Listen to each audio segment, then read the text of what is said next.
Hello, welcome to Sophie & Co. I'm Sophie Shevardnadze. The digital currency Bitcoin, once a toy for computer nerds, is now soaring in price, triggering a new gold rush. Is it just another bubble or the glimpse of the radically new financial future? Well, I asked Rick Falkvienier of Bitcoin Cash and founder of the Swedish Pirate Party. The new Bitcoin craze is making people rush into cryptocurrency investment, with the digital money's skyrocketing value putting it into the spotlight. But aside from causing a new gold rush, Bitcoin is promising to completely transform the way we use money. What will peer-to-peer money exchange do to the global banking system? What role will the world's governments be left with when Bitcoin goes global? And can it overcome its unstable nature to bring about a radical financial revolution? Rick Falkvienier, welcome to the show. It's really great to have you on our program. Now, you predicted Bitcoin's thousand-fold increase back in 2011, and indeed, from $1 in February 2011, hit a record high of almost $7,880 last week, then had a plunge and is back up again now. Why does it keep growing, and is there any price limit for Bitcoin? Yes, there is a price limit for Bitcoin and cryptocurrency. It cannot displace more money than exists in the world. So there is an upper ceiling. But that upper ceiling, if you're just regarding Bitcoin as a commodity on the market, which I think it is, like any currency, can easily go to 1 million or more per Bitcoin. Now, it's important to remember that Bitcoin might not be the final cryptocurrency. Cryptocurrency will displace the central bank money. But with social networks, we had 6 Degrees, which was replaced by Friendster, which was replaced by MySpace, which was replaced by Facebook. So some cryptocurrency is going to be worth a lot of money. Which one? Well, that's a gamble. So we're having this Bitcoin split, right? Without going into too much detail, we have 2 different versions of Bitcoin as of now. You're the man behind the Bitcoin Cash. This is a new version of Bitcoin that was created according to your organization in response to years of mismanagement of the Bitcoin legacy network. Is Bitcoin's decentralized nature its Achilles heel? Is it going to keep splintering because there will always be someone in the community who will be unhappy about the way it functions? A key aspect of Bitcoin is that it's permissionless. You don't need to ask anybody's permission to do anything. And this is key in the entire community, which is why I decided to publish a letter where I was chief executive officer without asking anybody's permission, as a way to illustrate that we're not asking permission. That's just part of our community. The person who's behind Bitcoin Cash would primarily be a French guy named Amaury Séchet, who started working on this, without asking anybody's permission. Now, you don't have to buy Bitcoins. You can mine them by using a high-powered processor like the one in a video card. And the gold rush is on. Here in Moscow, we already had a video card shortage. You literally couldn't find any in stores. Everybody was buying them up to furnish Bitcoin mining farms. But can Bitcoin really make everybody rich? No, Bitcoin cannot make everybody rich. Bitcoin right now is a huge wealth transfer to those who understand its implications early on. The last wealth transfer of this magnitude was around 1850, and it was about those who found oil. There's a huge wealth transfer going on right now, where those who used to be poor, nerdy, geeky, sitting in their mom's basement, if you like, are suddenly the new millionaires.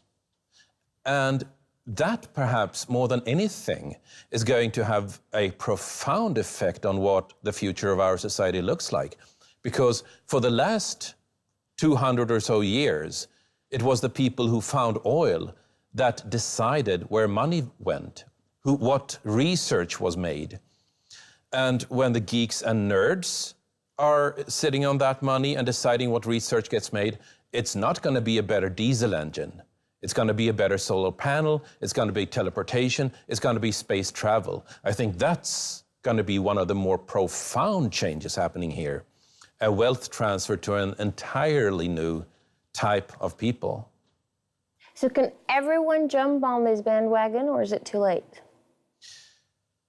Well, it comes and goes. I mean, I can't give financial advice, but if cryptocurrency fulfills its promise, and there is no indication it wouldn't, then the equivalent of one Bitcoin needs to be in the $2 to $5 million range. But at that point, it doesn't make sense to measure it in US dollars anymore, because the US dollar won't have any measurable value. So it is absolutely not too late, just like it wasn't too late when Bitcoin was at $3 or at $30 or at $300 or at $3,000. But this is a very high volatile instrument. This is a really risky investment. And if you're asking me whether somebody should invest, then the answer is nobody should ever invest more than being capable of losing every single last cent of it. Goldman Sachs CEO Lloyd Blankfein says Bitcoin may be another bubble, just like that of the dot-coms. And JP Morgan's Chase CEO Jamie Dimon compares cryptocurrency to the Dutch 17th century tulip mania. Don't these men have a point? I mean, a bubble forms when there's public ignorance, and with Bitcoin, most people have a vague idea of what it is and how it works. I think you absolutely have a point that most people don't really understand what Bitcoin is. It is peer-to-peer electronic money. That means I have a phone here. I can use that phone to transfer money to a nearby phone or to a phone on the other side of the planet. The transfer is instant, it is practically free. Nobody gets to decide whether I can make that transaction or not, including financial authorities. And that in itself will mean a financial revolution. This is an extinction-level event for banks. Banks will no longer be a necessary middleman. And that's, more than anything, why I believe that this is the future of finance. Rick, anonymity makes Bitcoin obviously very popular, but it also enables crime. Just remember the notorious WannaCry ransomware attack this May. This can potentially make governments restrict Bitcoin trade substantially, and that would cause a drastic slump in its value. Do you think cryptocurrency can partially sacrifice its anonymity to ward off shady users? It is more traceable than any money that came before it, because every single unit of Bitcoin is traceable through its entire monetary history, through anonymous accounts, but once you de-anonymize one account, you can start unraveling where the transactions go. The second part of that question, which is more interesting, is that Bitcoin is a peer-to-peer currency. A peer-to-peer technology means that there's no middleman. Governments have been trying to stop peer-to-peer technologies since Napster, and they have been as completely unsuccessful as anybody could possibly be in that. So I don't see them being able to stop peer-to-peer currency either. Which leads me to the last observation, that since there is no middleman, there is nobody giving permission. When I'm buying a bottle of water with a credit card, somewhere in the background is a bank giving me permission to buy a bottle of water with a credit card. And that is a horrifying thought, because that means that the bank can also deny me permission to buy a bottle of water. Nobody thinks of this, but it's there. With Bitcoin, this is not true. There is nobody needing to give permission in the background. There's nobody who gets to say no to a transaction. No money can be forced. No money can be seized. And here's the big problem for governments in the future. Taxes can no longer be forced. I get all the 3 points that you've said. Like before, you said it's traceable. With WannaCry, we know where the ransom money is going, but the accounts themselves are anonymous. But if we know that there is an account with ransom money extorted from ordinary users in it, shouldn't we have the ability to freeze an account and take it back? No. Why should you? I mean, doesn't it bother you that here you are working on a new invention, a beautiful, convenient currency, and people use it to pay for child pornography or to order a hit on someone? Actually, they use the US dollar for that. And yet I never heard somebody arguing against the existence of the US dollar with that argument. If you're going after drugs and narcotics trade, then the US dollar is unparalleled in use. And I never heard that being used as an argument against the US dollar. Will the complete implementation of cryptocurrency make compulsory taxation impossible? What happens to real-life governments then? Like, will Bitcoin make them obsolete? Isn't that interesting? Oh, is that what you're hoping for? Isn't that interesting? I can't predict that. The changes we're about to see are so profound when you can no longer just go in and take somebody's money, but the worst you can do as a government is to make them sorry for not giving them your money. You cannot force it. You cannot seize it. The changes this is going to bring are so profound to society that we're going to see a lot of governments panicking when they realize they can no longer just seize whatever money they want. We'll take a short break right now, and when we're back, we'll continue discussing what's behind the meteoric rise of Bitcoin with Rick Falkvinier, founder of the Swedish Pirate Party and cryptocurrency evangelist. Stay with us.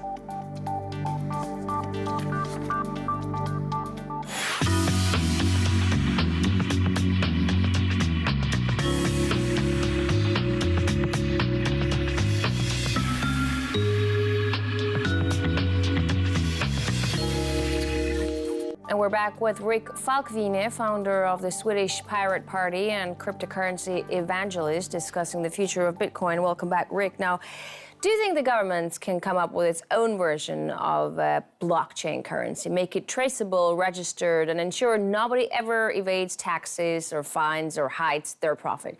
I know banks are trying those. Citigroup, for instance, is definitely doing it right now. There are governments trying, there are banks trying. There was this sort of mantra or cliche last year and the year before last that it's not about Bitcoin, it's about the underlying innovation of Bitcoin called the blockchain, which is a solution to a really hard problem. As in essentially, how do you make sure that a lot of people are agreeing on everybody's account balances? Because there's obviously an interest in somebody saying that, no, I have more money, and everybody else needs to not agree with that. Governments and banks don't really think in this way. Banks think that they can start a blockchain technology and then issue more money down the road. Governments think that they can start a blockchain currency and issue more money down the road. But the whole point of a blockchain technology is that you are trusting in the mathematics and not in the issuer. In this way, a blockchain currency versus a central bank currency is a lot like open source software versus proprietary software like Apple Mac OS or Microsoft Windows. It took 30 years, but in the end, pretty much every single computer web server is running an open operating system.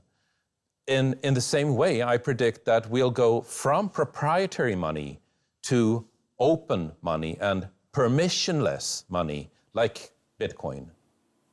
You know, Bitcoin enthusiasts say the cryptocurrency will eventually replace all regular currencies, become the world's only money. But can cryptocurrencies really work for everyone in the world? I mean, internet connection isn't a permanent thing. People in a Sri Lankan jungle aren't online all the time, for instance, and half of African people don't even know what a cell phone is to go online. 100 years ago, we asked, but what about the places there aren't electricity? How will you use an electrical engine then? And today, there is electricity in most places. And where there isn't electricity, there are batteries. There are some specialized cases when you go camping, when you go hiking, when you go survival training, that you don't have electricity or internet the way you take for granted. But overall, I don't see it as a long-term concern. that you won't have access to the internet, because just as we speak, there's a network of satellites being planned to put the internet on every spot on the globe. A top Deutsche Bank strategist says the current monetary system is too unstable and prone to high inflation, so that it's doomed to fail. Will cryptocurrency fill in the vacuum if that is so? I mean, how will it change banking? I think you're spot on there. The European Central Bank used to print 80 billion euros per month, just propping up a gigantic bubble happening right now. It doesn't do that anymore. It just prints 60 billion euros per month. The US Federal Reserve was printing trillions of dollars, inflating the money supply. We know how this ends. Once a government starts printing money to pay off its own debt, the story doesn't have a happy ending anymore. It just doesn't. History is brutal on this point. So cryptocurrency doesn't really need to replace the US dollar, replace the euro. It just needs to survive while those behemoths collapse under their own weight. And that, when it happens, it's going to go fast. So will the widespread use of cryptocurrency while promising a new level of liberty actually discriminate older generations? I mean, it won't be easy for older folks to get used to this complicated digital stuff, right? Will it disadvantage them in the end? It isn't. It is complicated. It is too complicated. It is not usable enough. It is not usable enough at all. And I agree that this has always been something of a problem, that in the 1920s, when households were electrified, there was a training curve where older folks were being shut out from all these new electrical appliances because they had to relearn so much. When computers arrived, it was the same thing. When smartphones arrived, it was the same thing. There's always a problem where a younger generation needs to take responsibility for, if you like, introducing the elders to the ongoing changes of society. Fortunately, there's usually somebody in every family who does that. But the concern is absolutely valid. The first time Bitcoin was used to pay for a real service, it cost a user 10,000 Bitcoins to get 2 pizzas. Now, yes. that is worth $70 million, right? I mean, $35 million per pizza. I wonder if that man really wishes it cooked at home. Cash is backed by theoretically gold or the government's ability to pay debts. Where do all these insane values come from in Bitcoin? What's backing a Bitcoin? Like any commodity, it has value because of 2 simple characteristics. It is useful and it is scarce, meaning that there's not an infinite supply of it. It is useful because I can use it to transfer value to Malaysia on a Sunday without anybody interfering with that transmission. And it's finite because there's only ever going to be about 21 million Bitcoin. Those 2 things make it valuable. Not that it's backed by a government, because it isn't. You know, there have been In that way, it's kind of like gold. There have been many cases of Bitcoin theft. With this latest BTCE's case, we have a suspect accused of stealing tens of millions of dollars worth of Bitcoins. Is it not really safe to keep your investments in it? I mean, considering that the hype about its rising value surely attracts hackers like flies to honey. Bitcoin has that problem. I mean, it's really hard to store your Bitcoin securely. It is a really hard problem that has not been solved. Some of the best solutions involved specialized hardware that you keep on your wrist. Some other solutions involve opening up a laptop and taking out the Wi-Fi circuits, making sure it cannot ever connect to the internet and so be infiltrated from the outside. This is hard today, but it is going to become usable. These are really hard problems, and everybody in this community knows that whomever solves it first is going to become really rich, as in insanely rich. And so There's a lot of money being thrown at this That's problem. a good incentive to stick to the Bitcoin business. Isn't it? But you know what? It's not just the hackers that have a problem. There was a famous case of a wire editor forgetting the PIN code from his Bitcoin wallet and using hackers and even a hypnotist to retrieve it. I know it sounds funny, but isn't it a little harsh on people? I mean, how can it so easy to lose access to something you own? That can't happen to my wallet or bank account. Well, it absolutely can happen to your bank account. Ask the people on Cyprus when their bank savings were confiscated to bail out the government's bank. Ask any people in, say, Argentina, or for that matter, any person in South America, how safe their bank holdings are. They're not. They're just not. Maybe it wasn't a good example, but the whole bank business is still really tied to whatever crisis is going in the country. But you're saying the advantage of Bitcoin is that it is not tied to anything that's going around it in the world, right? So how come it's so easy to lose access to it?